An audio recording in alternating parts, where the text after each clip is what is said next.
Mengejutkan, ada 3 berita terbaru dan terupdate lagi tentang Prabowo dan Gibran. Silahkan simak baik-baik, inilah berita yang pertama. Diundang debat bareng Cak Imin dan Mahfud, Gibran tegaskan hanya datangi debat Cawapres versi KPU. Cawapres nomor urut 2 Gibran Rakabuming Raka menegaskan, dirinya akan selalu mendatangi debat Capres-Cawapres yang sifatnya resmi.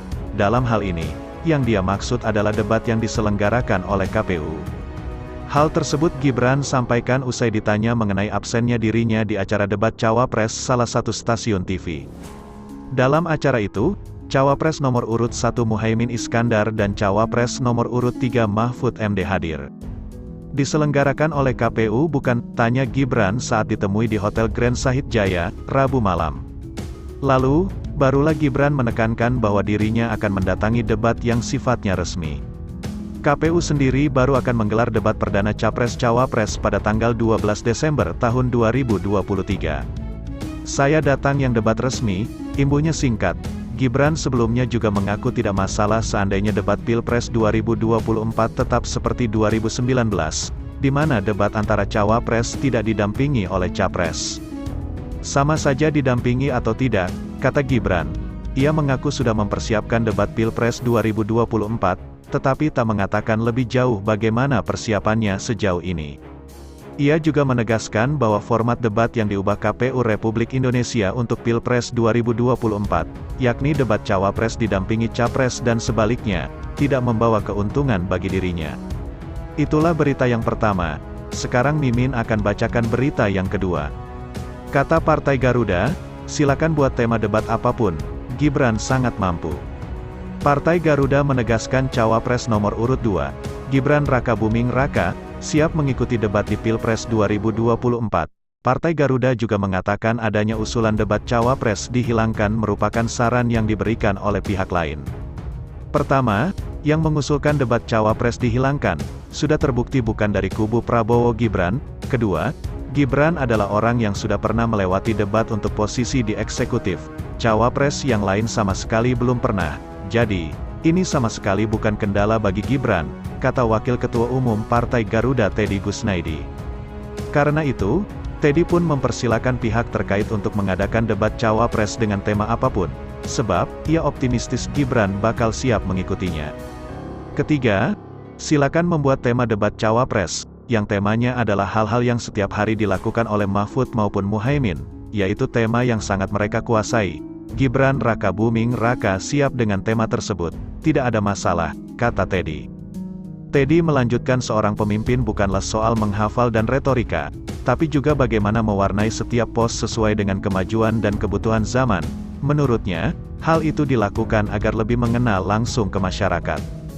Jadi tema apapun, bahkan tema yang melekat dalam pekerjaan sehari-hari Mahfud dan Muhaimin pun, tidak masalah, terangnya. Teddy lalu menjelaskan prestasi Gibran saat menjabat sebagai wali kota Solo. Gibran disebut mampu menaikkan pertumbuhan ekonomi di Solo. Di mana ketika baru menjabat, Gibran diwarisi pertumbuhan ekonomi Solo minus 1,74%. Dalam 2 tahun, pertumbuhan ekonomi Solo naik drastis menjadi 6,25%. Gibran mengerti bagaimana mewarnai kota Solo menjadi lebih baik, imbuh Teddy. Karena itu, Teddy menegaskan Gibran bukan pengikut, melainkan pembuat dan pengambil keputusan. Ia mengatakan keputusan Gibran saat ini sudah terbukti membuat rakyatnya menjadi lebih baik. Jadi silakan buat tema debat apapun, Gibran sangat mampu mewarnainya, pungkasnya. Itulah berita yang kedua.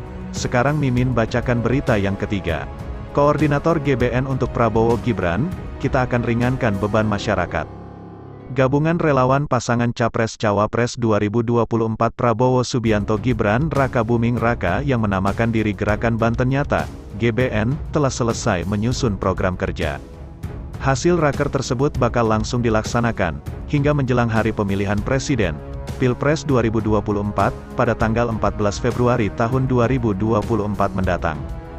Koordinator GBN Faisal Dudayev mengatakan, sejumlah kegiatan nyata dipastikan yang bakal dirasakan langsung oleh masyarakat, telah disusun oleh gabungan relawan Capres-Cawapres nomor urut 2 itu. Setidaknya kata dia, ada program kerja nyata yang bakal dilakukan oleh gabungan relawan GBN, seperti di bidang pendidikan dengan memperbaiki sekolah, madrasah hingga pondok pesantren, ponpes. Hasil raker sudah kelihatan. Pertama itu kalau di bidang pendidikan ya, perbaikan sekolah rusak, madrasah atau pesantren, ujar Faisal Dedayev, Ketua GBN. Kemudian, lanjut Faisal, di bidang ekonomi kerakyatan, pihaknya akan menggelotorkan berupa bantuan wirausaha. Ketiga, ada program sanitasi dan terakhir pencegahan serta pengobatan stunting. Teknisnya, kata pria yang pernah aktif di HMI ini, selanjutnya bakal ada tim relawan yang datang ke pelosok desa maupun kecamatan, untuk melakukan penilaian objek mana yang akan diberi bantuan. Adapun teknisnya di lapangan, tim-tim relawan akan mengidentifikasi tiap kecamatan atau desa. Nanti di situ kalau sudah kelihatan ada yang layak dibantu, insya Allah kita siap membantu atau ikut serta meringankan beban masyarakat, terangnya. Pekerjaan Gerakan Banten Nyata atau GBN tidak bisa sendirian, namun harus dilakukan secara gotong royong oleh masyarakat setempat, seperti pembangunan sekolah atau ponpes rusak, membutuhkan banyak tenaga, sehingga harus bekerja sama dengan para santri serta warga sekitar. Pekerjaannya langsung gotong royong bersama masyarakat dan dibantu relawan juga. Relawan kita turun. Sementara ini fokus kegiatan kita di semua kabupaten kota di Banten, minus Tangerang Raya, jelasnya. Gibran Raka Buming, sindir halus Ganjar Pranowo saat jadi gubernur Jateng, komputernya masih jadul. Saat melakukan safari politik, di salah satu pesantren di Tangerang, Gibran membagikan pengalamannya. Pengalaman Gibran Raka Buming ini ia bagikan sebagai wali kota Surakarta di hadapan santri Ponpes Ashidikia Batu Ceper.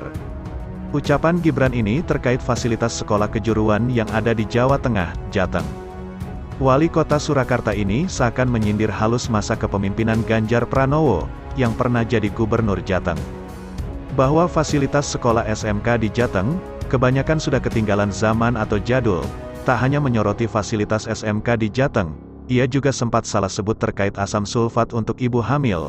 Kemudian ini ramai-ramai menjadi sorotan publik, karena asam sulfat bukanlah untuk dikonsumsi manusia. Terkait sorotannya adanya fasilitas jadul SMK di Jateng, turut dikomentari Ganjar Pranowo. Awal-awal saya menjabat, kita kunjungi beberapa SMK. Sebenarnya bukan ranah wali kota, tapi ranah gubernur. Tapi karena keadaan kurang baik, kami memberanikan diri untuk membuat konsorsium. Isinya perusahaan-perusahaan besar, jadi sebelumnya ya mohon maaf, mungkin komputernya masih jadul, atau alat-alatnya itu tidak teratur. Kita update semua, kata Gibran. Usai ucapan itu, Ganjar memberikan tanggapannya. Menurutnya meski jadul, tapi bisa menghasilkan tenaga kerja. Jadul aja bisa menghasilkan tenaga kerja siap pakai. Apalagi modern, saya senang beliau memberikan catatan, kata Ganjar Pranowo. Di sisi lain, Ganjar menyatakan adanya ucapan seperti itu, Gibran dinilai sudah siap debat. Kelihatan kalau beliau pun siap debat gitu ya. Jadi agak fitnah beliau enggak siap debat, ujar Capres nomor 03 ini.